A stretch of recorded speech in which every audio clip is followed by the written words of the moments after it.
devastating. She worked so hard, so many years to build the business. There is so much other things going on. People are fighting for life. People in the hospital fighting for life. There is things going on in our community.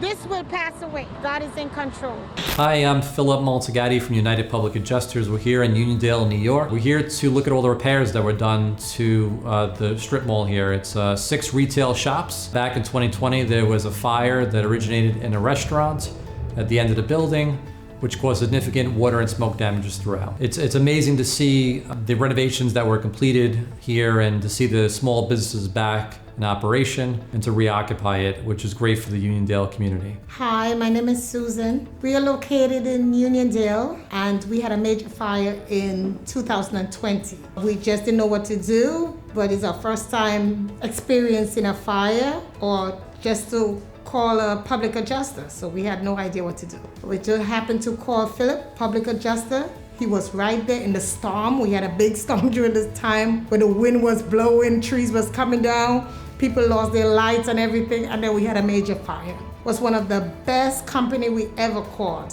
And I think it was only the only one, but we were just blessed to have him. He came, he took care of us. He was very concerned about us as a family, not only about the business, but concerned.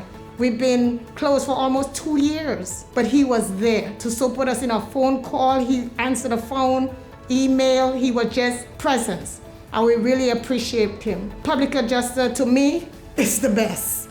Due to the 6 retail spaces vacating the location because of the fire, we had to work with the insured in order to put together a business interruption claim. We are now here looking at the renovations. They came out amazing. And the small businesses are back in operation, and other tenants are now looking at the space as a potential new home for their operations.